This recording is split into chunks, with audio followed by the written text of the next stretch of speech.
Hello friends, मैं विकी सक्सेना स्वागत करता हूं आप सबके अपने चैनल मिस्टर सर में। दोस्तों, आज हम लोग पार्ट्स ऑफ स्पीच के सीरीज शुरू करने वाले हैं।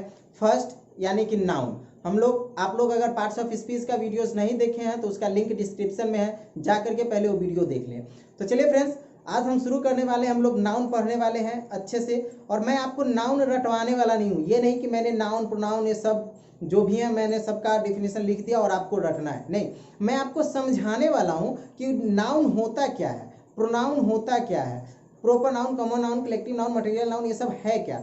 हम इसको समझने वाले हैं डीप डिस्कशन, यानी कि हम लोग इसको गहराई से समझने की कोशिश करेंगे कि आखिर ये चीज़ें जो है ये है क्या, इसको हम कैसे आसानी से याद कर सकते हैं, समझ सकते हैं। तो हम लोग इसको समझने वाले हैं। तो चलिए हम इसकी शुरुआत करते हैं। आपसे एक रिक्वेस्ट है कि आप हमारे चैनल पे पहली बार आए हैं तो इसे सब्सक्राइब कर लीजिए, बेल आइकन को हिट कर लीजिए, और इसके लिंक्स अपने सारे दोस्तों को भी शेयर कर दीजिए जो लॉकडाउन की वजह से पढ़ाई नहीं कर पा रहे हैं, ताकि उनका भी क्लास रेगुलर चल सके। तो चलिए दोस्तों, हम आज के सीरीज फर्स्ट को स्टार्ट करते हैं। तो दोस्तों चलिए क्लास की शुरुआत करते हैं। आप पेशेंस के साथ आप हमारे साथ बने रहें, क्योंकि हम इसी वीडियो में, इसी चैप्टर में हम सारे नाउन के डिफिनेशन सहित पूरा kinds of noun, type of noun हम सारे खत्म करने वाले हैं। तो आप बने रहें। हो सकता है क्लास थोड़ी लंबी हो, पर ज़्यादा जरूरी है क्योंकि आपको समय तो देना होगा। तो चलिए हम शुरुआत करते हैं इस क्लास की। मैंने यहाँ लिखा नाउन। नाउन क्या है, संज्ञा क्या है। सबसे पहले इजी वे में हम इसको समझने की कोशिश करते हैं। संज्ञा, आप पहले हिंदी समझिए, फिर आपको इंग्लिश बेटर से समझ में आएगा। संज्ञा क्या होता है, तो दुनिया में आप शॉर्टकट में एक चीज़ समझ लीजिए कि दुनिया में जितनी चीज़ें हैं हम सभी को संज्ञा कहते हैं। लेकिन एग्जाम में अगर हम लिख रहे हैं तो ऐसे तो नहीं लिख सकते कि दुनिया में जितनी चीज़ें हैं हम सभी को संज्ञा कहते हैं। उसके लिए हमको एक सही डेफिनेशन चाहिए जो हमारे मन की बातों को बता सके कि हम संज्ञा के बारे में क्या जानते हैं। तो जब मैंने जैसे ही कहा कि दुनिया में जितनी चीज़ें हैं हम सभी को संज्ञा कहते हैं, तो दुनिया में क्या क्या चीज़ें हैं, जैसे कि कोई जगह है, कोई आदमी है, कहीं जानवर है, कहीं पेड़ पौधे हैं, कहीं जंगल है, और कहीं पे पानी है, मतलब हर जगह हर कुछ है, तो इसी चीज़ को संज्ञा कहते हैं। तो इसका डिफिनेशन क्या होगा कि वैसी चीज़ें या वैसा सब जिससे किसी व्यक्ति, वस्तु, स्थान, भाव आदि के नाम का बोध हो, उसे हम संज्ञा कहते हैं। यही होगा। तो चलिए मैं आपको इसको अच्छे से समझाता हूँ यहाँ लिख करके कि संज्ञा के डेफिनेशन कैसे होता है और व्यक्ति, वस्तु, स्थान, भाव के नाम का इस्तेमाल क्यों किया जाता है। तो चलिए इसको समझते हैं। मैंने यहाँ संज्ञा का डेफिनेशन लिख लिया है, हिंदी और इंग्लिश दोनों में। अब मैं आपको समझाने की कोशिश करता हूँ इसको कि ये कैसे होते हैं और इसका हम इस्तेमाल क्यों करते हैं। मैंने यहाँ पे लिखा व्हाट इज नाउन, यानी कि संज्ञा क्या है। तो a noun is the name of person, animal, place और थिंग्स। ये डेफिनेशन तो याद होगा आपको, रट लिए, याद हो गया, लेकिन सही मायने में इसका मतलब क्या होता है ये आज मैं आपको बताऊंगा। ये डेफिनेशन के बदले आप एक चीज और याद की हुई है शॉर्टकट में, a noun is a naming word. ठीक है, आप ये दोनों डेफिनेशन याद किए होइएगा, दो आंसर है, या तो ये या फिर ये दोनों। तो मैंने इसको हिंदी में भी लिखा है। संज्ञा किसे कहते हैं, तो जिससे किसी व्यक्ति, वस्तु, स्थान, भाव का बोध हो उसे हम संज्ञा कहते हैं। अब मैं आपको हिंदी ये पहले समझाता हूं, फिर आपको हम इसमें ले जाएंगे, फिर बताते हैं आपको कि ये कैसे होता है। जैसे कि यहाँ पर मैं बता दूं आपको कि पहला शब्द है वस्तु, ठीक है, जिससे किसी व्यक्ति और वस्तु, फिर है स्थान और फिर है भाव। यहाँ पे चार चीजों का बोध के बारे में यहाँ बताया गया है संज्ञा में। व्यक्ति, जैसे कि मैं आपको बता दूं, जब किसी व्यक्ति का बोध होता है, व्यक्ति यानी कोई भी आदमी हो सकता है, जैसे कि राम हो सकता है, श्याम हो सकता है, कोई भी, तो व्यक्ति का बोध हो रहा है वो संज्ञा होगा। ठीक है, अगर किसी वस्तु का बोध हो रहा है, वस्तु मतलब, वस्तु मीन्स क्या हो जाएगा, कोई भी सामान, जैसे कि कुर्सी, टेबल, है ना, ये सब वस्तु हो गई।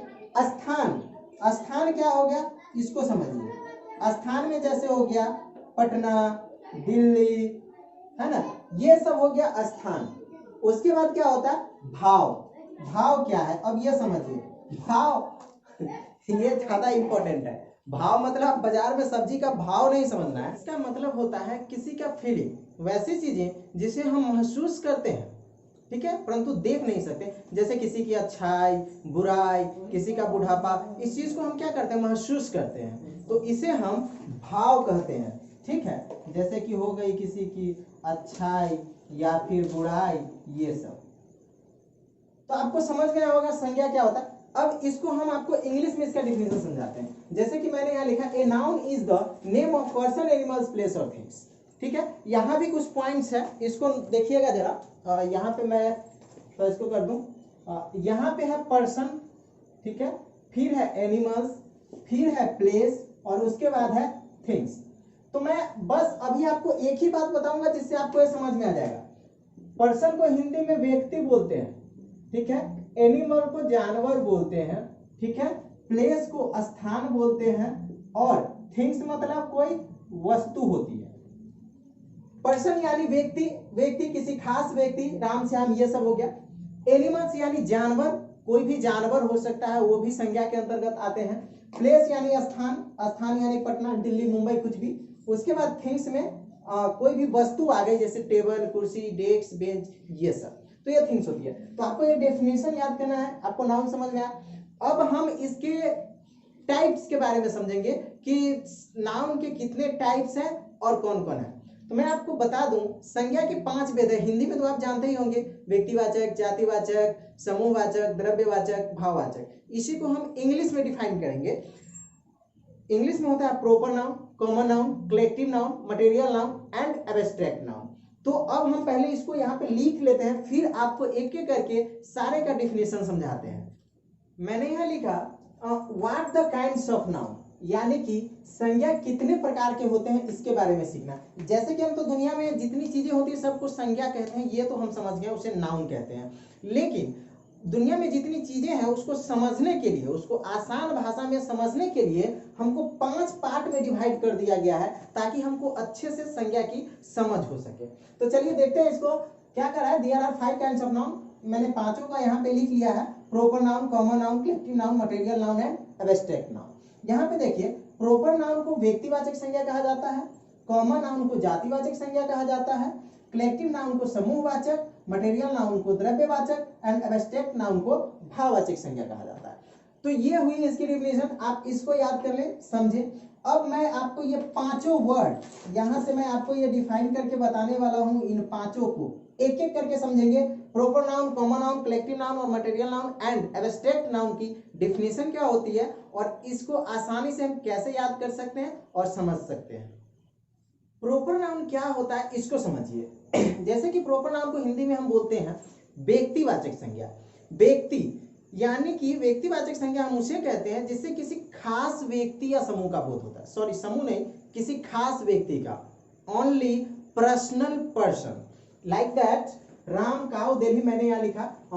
मैंने इंग्लिश में भी डिफिनेशन लिखा है कि a proper noun is the name of particular person, animals, place और थिंग्स। ये 5 चीजें यहाँ पे डिफाइन की गई है। जैसे कि देख लीजिए, particular person, animals, place and things.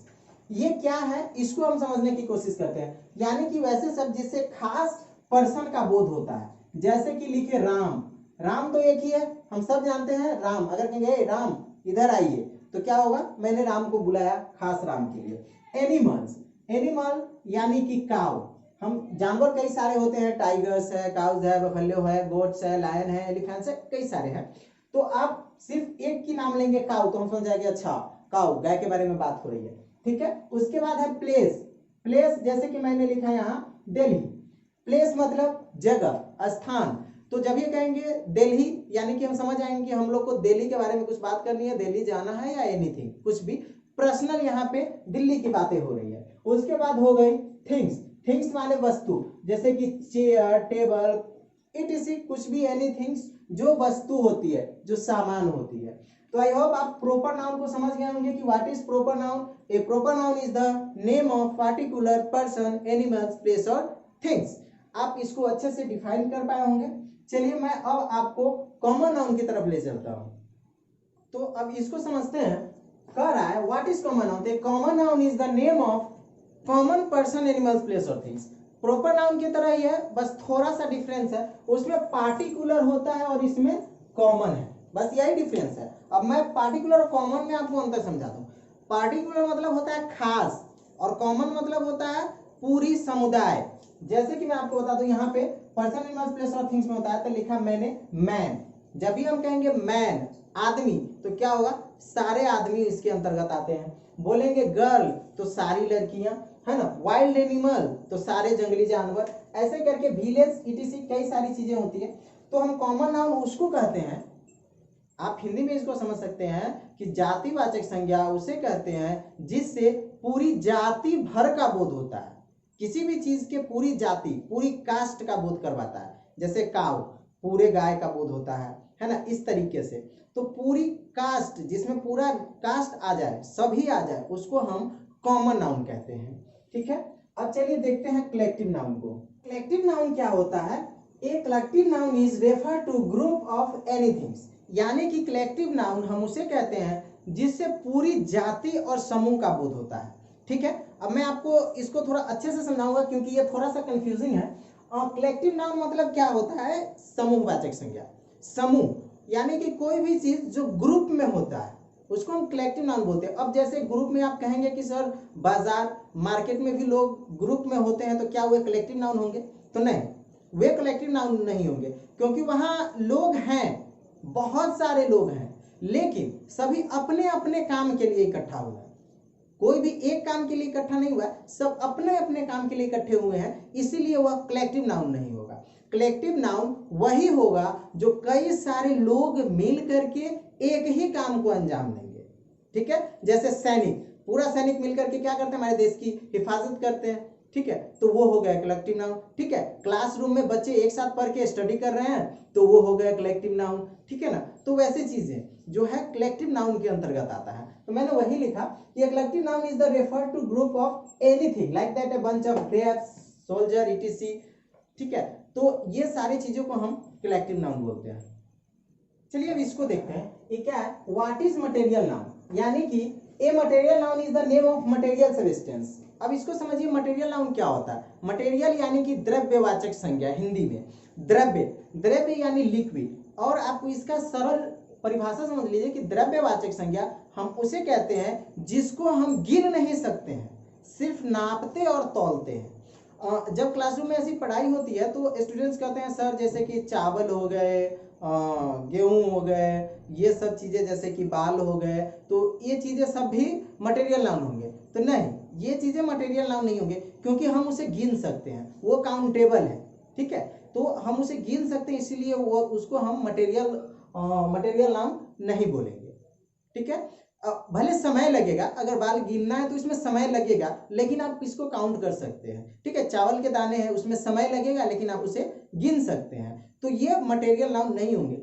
Material noun वो होंगे जो किसी भी परिस्थिति में काउंटेबल नहीं होगा, किसी भी परिस्थिति में उसे गिना नहीं जाएगा। जैसे कि वाटर, पानी, आपको कितना भी समय दे दिया जाए, बताए कि पानी काउंट करके बताओ, तो संभव है? नहीं, कभी संभव नहीं है। मिल्क, घी, है ना, हनी, ये सारी चीजें कभी भी संभव नहीं है, इसको कभी भी आप काउंट करके नहीं बता सकते हैं। तो ये मटेरियल नाउन हुए। ठीक है, अब चलिए हम लोग समझते हैं last but not the least, abstract noun. तो friends, what is abstract noun? अब इसको समझिए, क्या कहा? Abstract noun is the feeling, कह सकते हैं एब्स्ट्रैक्ट नाउन एक फीलिंग होता है जिसे हम देख नहीं सकते हैं, सिर्फ महसूस करते हैं। जैसे कि किसी का गुडनेस, बैडनेस, ओल्डनेस, यानी कि आप किसी की अच्छाई को देख नहीं सकते हैं, सिर्फ महसूस कर सकते हैं। किसी के बुराई को आप देख नहीं सकते हैं, सिर्फ महसूस कर सकते हैं। ओल्डनेस, किसी के बुढ़ापा को आप देख नहीं सकते हैं, सिर्फ महसूस करते हैं। जो बूढ़ा होता है, अगर आप बूढ़े हो जाइएगा तो आपको आपकी बुढ़ापा थोड़ी दिखाई देगी, आपको फील होगी कि अरे यार हम बूढ़े हो। ठीक है, तो आई होप आपको नाउन अच्छे से क्लियर हो गए होंगे। क्लियर हो गए हैं तो प्लीज इसे शेयर करें, आप अपने दोस्तों को भी ये वीडियोस जरूर दिखाएं। तो चलिए मिलते हैं कल फिर नेक्स्ट सीरीज में कुछ नया लेकर के, इसका नेक्स्ट पार्ट प्रोनाउन।